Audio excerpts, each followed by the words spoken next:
Hello guys, I'm here again. Today I'll be talking about the costs of owning a vehicle in the UK. So in the previous video I shared with you how you can get your full UK driving license at a very cheap cost altogether. So today I'm talking about how you can get your vehicle, what are the costs that are associated with it, and how you can, at least to a reasonable extent, minimize your costs.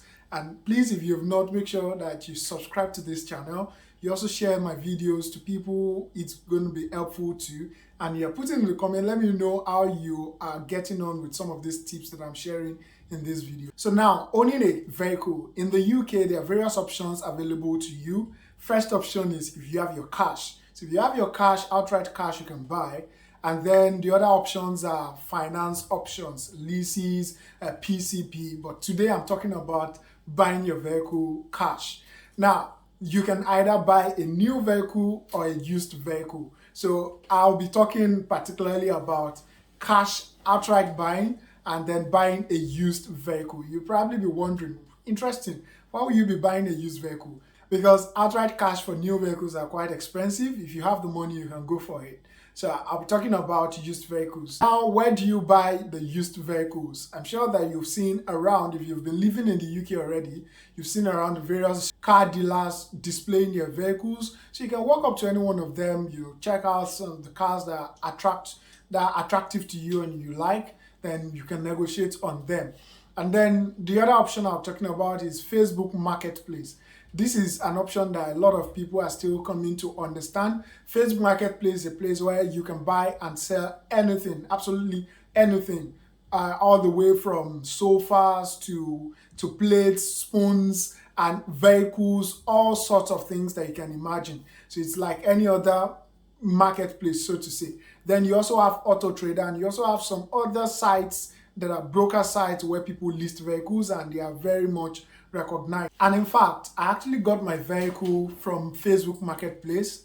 When I searched, I saw the price that was within my budget and all of that. Interestingly, the seller is also very close to where I currently live, which was just five minutes drive away. So I met up with the person, and then we shared, we negotiated, and we agreed, and I bought the vehicle. It was in fact a shock when I stepped out and then came back in with a vehicle, and people who were living with me were like, really? Are you serious? Is that easy? So when you buy a vehicle, there's a log book that you have to get from the previous owner, and that's V5C. That basically records all the details, the tax history as well, related to that vehicle. Now, the next thing is what you look out for when you want to buy a vehicle. The first thing is the MOT history.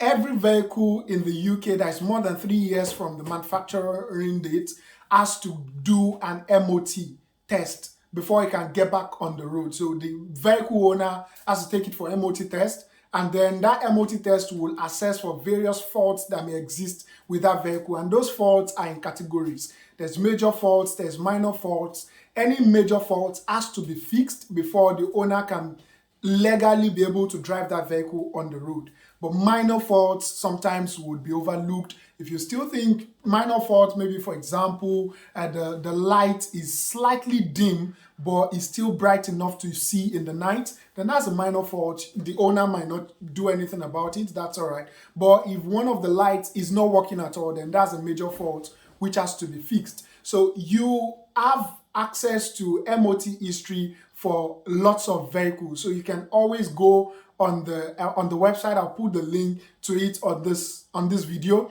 and you can see the various things that have been fixed on that vehicle from the manufacturer's date. So maybe it's had an accident before, and they fixed some things out here and there. So now this can matter a lot when you're making a decision whether to buy a vehicle or not. If you think there's been major works that have been done on the vehicle and you're not ready to, take the risk of it might develop that fault again in the foreseeable future, then you don't want to buy that. But then if it's just been minor issues, which lots of vehicles can have minor things here and there to fix. So if it's just minor, then you can still go ahead with it. So that's one thing you don't want to joke about. So my vehicle, for example, I did all of those research. Then the next thing you also want to check out for is the car tax on that vehicle. Now, you probably observe in the UK, a lot of people are driving small vehicle. Like you can see, my vehicle is quite small, and that's because car tax is a huge cost that you really want to be careful of taking away out of your income. So you look out for the car tax, and you can also see that in the MOT history as well, what has been or what is the current car tax. But then, because UK is a developed country, they are moving towards net zero, so you can buy an electric vehicle, EV, and you would not be taxed on that. So yeah, lucky you if you find that. Otherwise, you can buy the gasoline vehicle. Then other things you can look out for when you're searching for vehicle is automatic vehicles are more expensive than manual vehicles. And you have your preference of the kind of vehicle, so you can always do all of those in the search. Just a little more on tax. You want to be very careful to pay your tax on your vehicle. Otherwise, your vehicle can be clamped down anywhere you've parked it, and it's going to be taken away by the DVLA. You don't want to be at that risk. So make sure that immediately you've bought a vehicle, you tax it. And then, like they always say, tax it or you lose it. Please make sure you tax it. The next cost that is associated with owning a vehicle is insurance cost. In a previous video, I shared about the importance of having your provisional driving license as early as possible. The longer you've had your provisional driving license for, the cheaper your insurance, your first insurance especially, is going to be on your vehicle. So that's just aside. So you pay your insurance, and then there are sites where you can compare insurance costs. I'm going to put some of those sites in this video.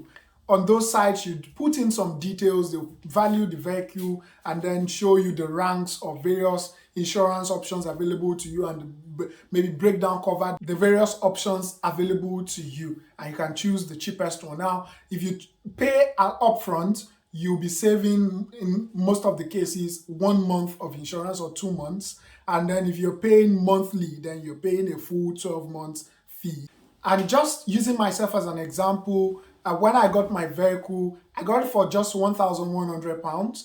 And then when I wanted to do the insurance, it was going to go for £2,000+. And you can imagine that was even more than the cost of the vehicle. But because I put that, I've had my provisional driving license for about 9 months as at the time I was buying the vehicle. Because of that, my insurance came down to £790 for the year. So that's just a tip for you if you want to minimize your cost in this area later on when you get your vehicle.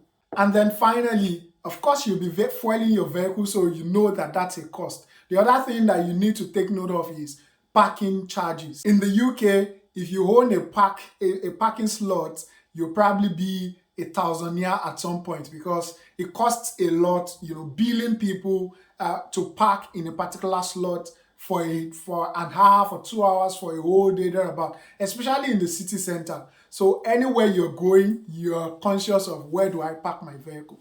So in another video, I'll be sharing about how to deal with parking charge notice, because if you, for example, pay for 1 hour parking in a particular place and you extend for more than 5 minutes or 10 minutes, you'll be issued a parking charge notice. And I'll give you an instance. The parking fee for a particular place for 1 hour might just be £2 per hour, but then you extend by 5 minutes and you did not pay for the extra 1 hour.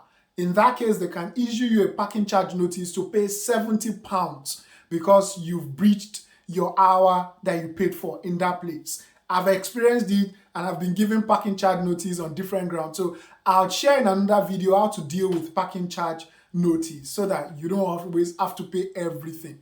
All right, that's all I have for you today. I hope it's been very helpful for you. Please make sure that you share this video to as many people, and you're liking and putting in the comment box as well. I'll see you in the next video. Bye for now.